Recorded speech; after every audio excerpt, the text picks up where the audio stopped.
নমস্কার বন্ধুরা, আমি Priyanka. Welcome back to my channel. বন্ধুরা, আজকে আমি এই শাকটার রেসিপি তৈরি করে দেখাবো। তো এই শাক কিন্তু খাওয়া খুবই ভালো।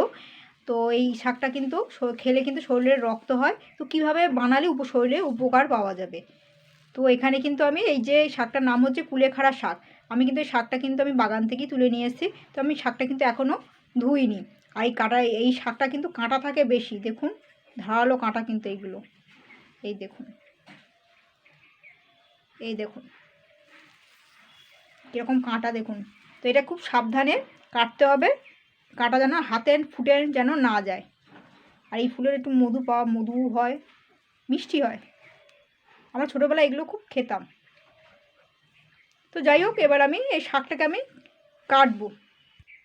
এই কুলেখাড়ার শাক খাওয়ার নিয়ম আছে, কিন্তু ভাজাও খায় না, কিন্তু ভাজা একদমই না, কিন্তু ভাজা খেলে একদম শরীরে কিন্তু উপকার পাবেন না। তো এখানে সবার প্রথমে একটুখানি কেটে নেবো এগুলো। দেখুন কিভাবে কাটছি, কাঁটাটা যেন হাতে কোনো রকমের না ফোটে। এর পাতাটা আছে মেন পাতাটা। তো আমি এবারে কাটবো, এগুলোকে সাইড করে সরিয়ে রাখবো। এখনও কিন্তু আমি ধুইনি শাকটা, ধোবো। আস্তে করে সরিয়ে দিলাম।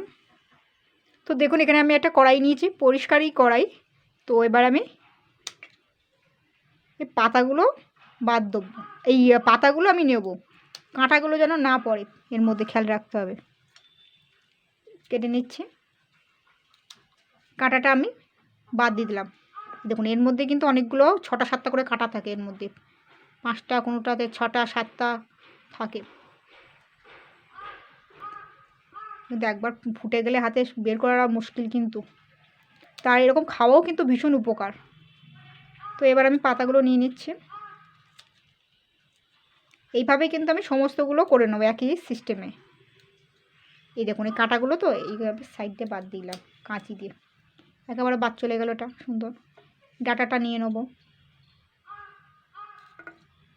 কাঁটাগুলো না পড়ে এর মধ্যে আবার।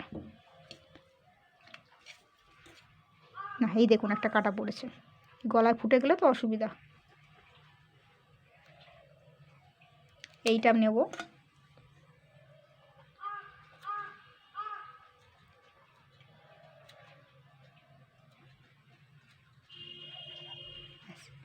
এই ডাঁটাটা নিয়ে নেব।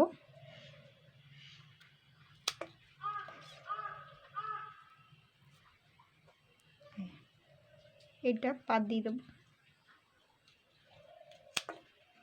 এইভাবে কিন্তু সুন্দর করে ফ্রেশ করে আমি কেটে নেবো। কিন্তু এগুলো হাত দিয়েও ছাড়ানো যায় পাতাগুলো।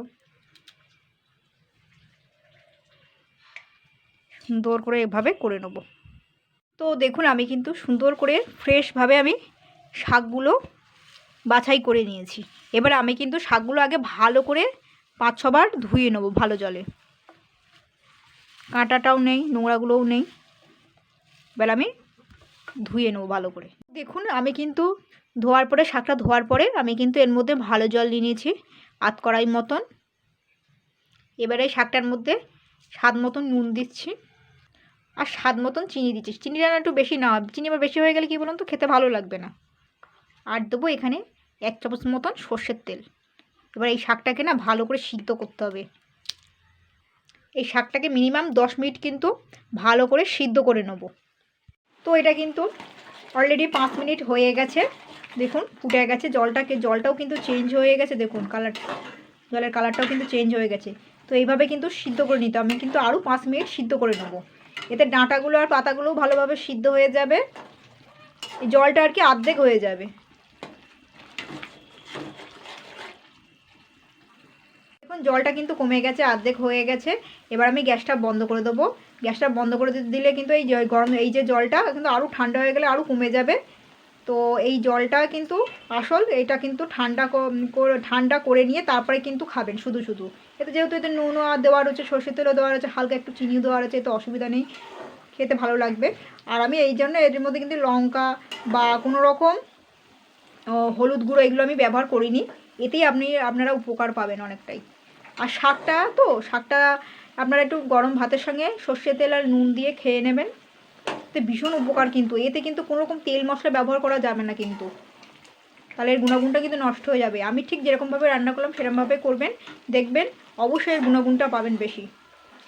শাক কিন্তু বেশিরভাগ সময় সেদ্ধ করে খেতে হয়, ভাজা খায় না কেউ, যে কোনো শাকই। তো বন্ধুরা এইভাবে রান্না করবেন কুলেখাড়া শাক। আমি এবার গ্যাসটা বন্ধ করে দেবো। আর হাতায় বা খুন্তিতে এরকমভাবে কিন্তু মাঝে মাঝে কিন্তু নেড়ে দিতে হবে, এইভাবে।